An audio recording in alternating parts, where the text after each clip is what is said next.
உங்களுக்கெல்லாம் தெரியும் ரீசெண்டாக மீடியாவில் பார்த்துருப்பீங்க. ஏன்னா தமிழ்நாடு காங்கிரஸ் கமிட்டி ஊடக பிரிவு தலைவராக அப்பாயிண்ட் பண்ணியிருக்காங்க. ஸோ பொலிட்டிக்கலாக என்னோட வியூஸ் என்ன அப்படின்னு நீங்கள் ட்விட்டரில் ஃபாலோ பண்ணணும்னு நினச்சிங்க @AnandS 1967 என்னை ஃபாலோ பண்ணுங்கள். என்னோட real original ID Twitter ID for politics அதுதான். ஸோ பாலிட்டிக்ஸ் சம்மந்தப்பட்ட என்னோட எல்லா ஒப்பீனியன்ஸ் வியூஸ் எல்லாமே அதில் வரும். அதில் ஃபாலோ பண்ணுங்கள். நன்றி, வணக்கம். வணக்கங்க. நான் இந்தியாவோட எக்கனாமிக் ஹிஸ்ட்ரியை பற்றி நிறைய பேசியிருக்கேன். மன்மோகன் சிங்கை பற்றி பேசியிருக்கேன். நரசிம்மராவ் என்ன பண்ணாருங்கிறத பற்றி பேசியிருக்கேன். சம்டைம்ஸ் மான்டேக் சிங் அஹுவாலியா பற்றியும் பேசியிருக்கேன். பட் இவங்கெல்லாம் பிளானை போட்டிருந்தாலும் எக்ஸிக்யூட் பண்ணுறதுக்கு பல பேர் வேணும்.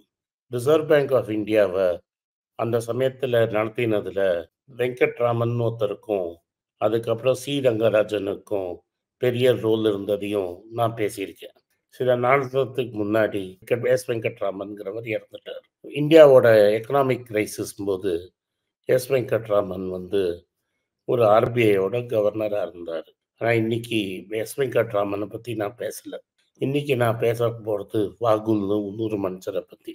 எஸ் வெங்கட்ராமன், வாகுல், சி ரங்கராஜன் இவங்கெல்லாம் அப்போ அட்மினிஸ்ட்ரேட்டிவ் ஆஃபீஸர்ஸாக இருந்தாங்க. வாகுல் போன வாரம் மெட்ராஸில் இறந்தார். வயசு 88 வயசு.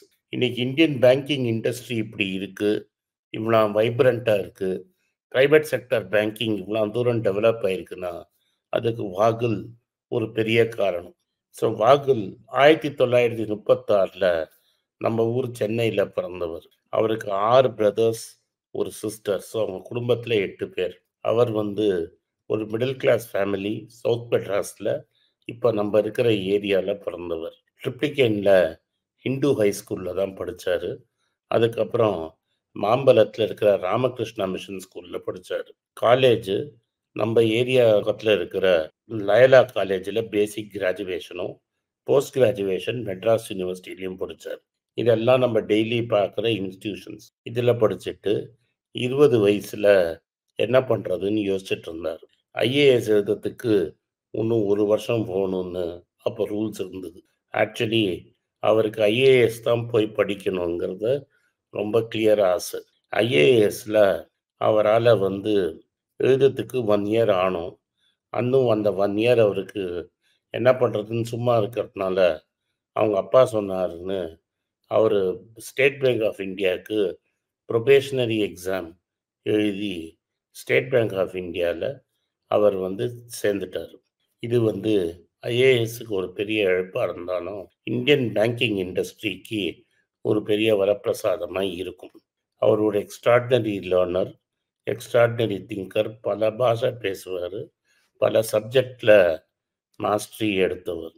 ஆர்கே தல்வார்னு அந்த சமயத்தில் ஒரு பெரிய மேனேஜர் ஸ்டேட் பேங்க் ஆஃப் இந்தியாவில் இருந்தார். அந்த மேனேஜிங் டைரக்டர் வாகுலோட டேலண்ட்டை பார்த்து குயிக்காக ப்ரமோட் பண்ணி அவருக்கு அடியில் அவர் வச்சுருந்தார்.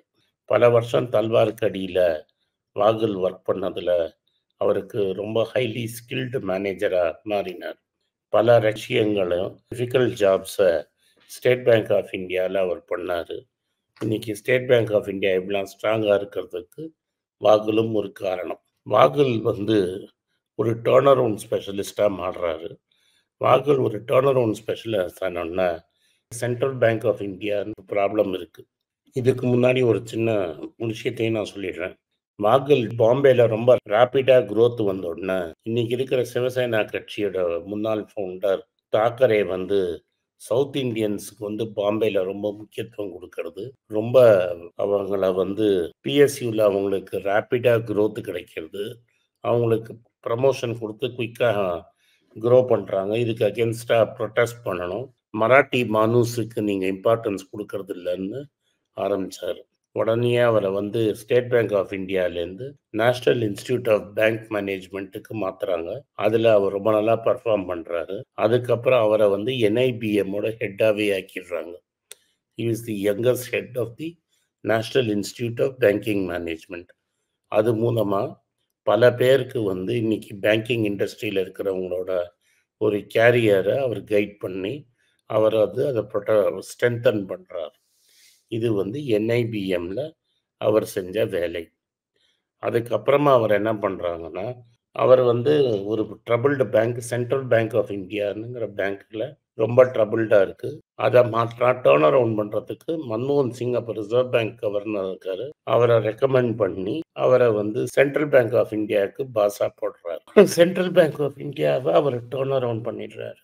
அந்த காலத்திலயும் சரி, இன்னைக்கும் எதிர்பார்க்க 44 வயசுல ஒரு பப்ளிக் செக்டர் பேங்க்குக்கு தலைவராக்குறதுங்கிறது ரொம்ப நெக்ஸ்ட் டு இம்பாசிபிள். 2 இயர்ஸ்ல அவர் சென்ட்ரல் பேங்க் ஆஃப் இந்தியாவ கம்ப்ளீட்டா டர்ன் அரவுண்ட் பண்றாரு. அப்பலாம் வந்து பப்ளிக் இஷ்யூலாம் கிடையாது பேங்க்குக்கு. எல்லாம் லிபரலைசேஷனுக்கு முன்னாடி. சென்ட்ரல் பேங்க் ஆஃப் இந்தியால அவருக்கு ரொம்ப பிரஷர் குடுக்குறாங்க மினிஸ்ட்ரியிலேருந்து. அந்த பிரஷர் தாங்க முடியாம அவர் ரிசைன் பண்ணிடுறாரு. ரிசைன் பண்ணிட்டு பேக் டூ சென்னை வராரு. 2 வருஷம் சென்னையில இருக்காரு. 1980ஸ் பீரியட்ல ராஜீவ் காந்தி அபார வெற்றி அடைஞ்சு ஒரு பெரிய மெஜாரிட்டி கவர்மெண்ட்ல இருக்காரு. அப்போ 2 டெவலப்மெண்டல் இன்ஸ்டிடியூஷன்ஸ் இருக்கு. ஒண்ணு ஐசிஐசிஐ, ஒண்ணு ஐடிபிஐ. ஐசிஐசிஐய இவ்வளோ தூரம் டெவலப்மெண்ட் ஃபைனான்ஸ் பேங்க் ப்ராப்ளமா இருக்குன்னு மன்மோகன் சிங்கோட அட்வைஸ்ல இவர திரும்பி கொண்டு வந்து ஐசிஐசிஐயோட ஹெட்டா ஆக்குறாங்க. இதுதான் அவரோட கேரியர்ல மோஸ்ட் இம்பார்ட்டன்ட் டைமு. அவர் ஐசிஐசிஐயோட சேர்மன் ஆறாரு. அன்னைக்கு சேர்மன் ஆனவரு 2009ல ரிட்டயர் ஆறாரு. அப்போ பார்த்தீங்கன்னா, நியர்லி 75 இயர்ஸ் கிட்ட ரிட்டயர் ஆறாரு. இந்த பீரியட்ல அவர் ஐசிஐசிஐ கம்ப்ளீட்டா ட்ரான்ஸ்ஃபார்ம் பண்ணிடுறாரு. ஒரு பேங்க் வந்து ஐசிஐசிஐ டெவலப்மெண்ட் இன்ஸ்டிடியூஷன்ஸா மட்டும் இருந்து சர்வைவ் ஆக முடியாது. அது பேங்க் ஆகணுங்கிறது அவருக்கு நல்லா தெரியும். அதனால அவர் வந்து பிரைவேட் செக்டர் பேங்க்குக்கு ஃபர்ஸ்ட் லைசென்ஸ் குடுக்கும்போது, யூடிஐ, ஐசிஐசிஐ, HDFC 3 பேருக்கும் லைசென்ஸ் கிடைக்குது. பின்னாடி ஐடிபிஐ பேங்க்குக்கும் லைசென்ஸ் கிடைக்குது. இவரும் ஹெச்டி பரேக்கும், தீபக் பரேக்கும் அந்த 2 பேங்க்க சூப்பரா நடத்துறாங்க. இந்த யூடிஐ பேங்க் தான் ஆக்சிஸ் பேங்க் ஆயி கட்டத்துல இருந்து டர்ன் அரவுண்ட் ஆச்சு.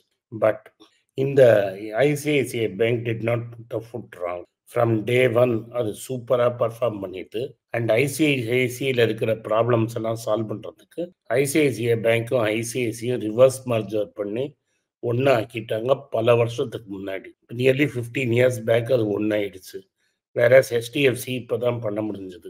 இதுவும் வாகுலோட லீடர்ஷிப்பும், அவரோட சிஷ்யனா இருந்த காமத்தோட லீடர்ஷிப்பும். இந்த 2 பேங்க்கும் ஒண்ணா மெர்ஜ் ஆச்சு. வாகுல் லீடர்ஷிப்ல தான் ஐசிஐசிஐல பல டேலண்டட் பீப்பிள் இருக்காங்க. இன்னைக்கு இருக்கிற மோஸ்ட் ஆஃப் தி மேனேஜர்ஸ் பெரிய ட்ரபிள் ஷூட்டர்ஸ் எல்லாருமே ஐசிஐசிஐலேருந்து வந்தவங்க தான். நீங்க இதுல வந்து நச்சிகேத் மோனே இன்னைக்கு ஒரு பெரிய தஞ்சாவூர் பக்கத்துல ஒரு என்ஜிஓ நடத்திட்டு இருக்காரு. கல்பநாத் மகாராஜியா, ஷிக்கா, அதுக்கப்புறம் இப்போ ஐசிஐசிஐலே ஹெட்டா இருந்த சந்தா கோச்சர், கேவி காமத், இவங்க எல்லாரையும் கிரியேட் பண்ணது இவர் தான்.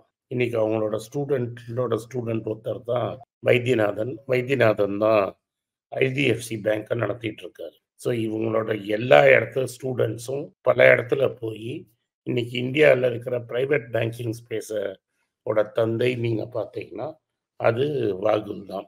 இவ்வளோ பெரிய மனுஷன் நம்ம மிஸ்ல சென்னையில் இருந்தார். இன்னைக்கு அவரோட காலம் முடிஞ்சிருச்சு. இன்னைக்கு அவரோட டியூட்டி அவர் கரெக்டாக செஞ்சார். இன்ஃபேக்ட் ஐசிஐசி கீதையில் வந்து ஒரு ஸ்லோகத்தை எடுத்து போட்டு அவரோட புகைப்படத்தை போட்டது. கீதையில சொன்ன மாதிரி அவர் கர்மாவை அவர் கரெக்டாக செஞ்சார். ஆனால் பெரிய மனுஷன்னா எப்படி இருப்பாங்கிறத பற்றி கீதையில சொன்னதில் அந்த ஆடை எடுத்து போட்டிருந்தாங்க. எல்லாம் தெரிஞ்ச இறைவன்ட்டு நம்ம வேண்டுறது வாகுலோட ஆத்மா சாந்தி அடையணும். நன்றி, வணக்கம்.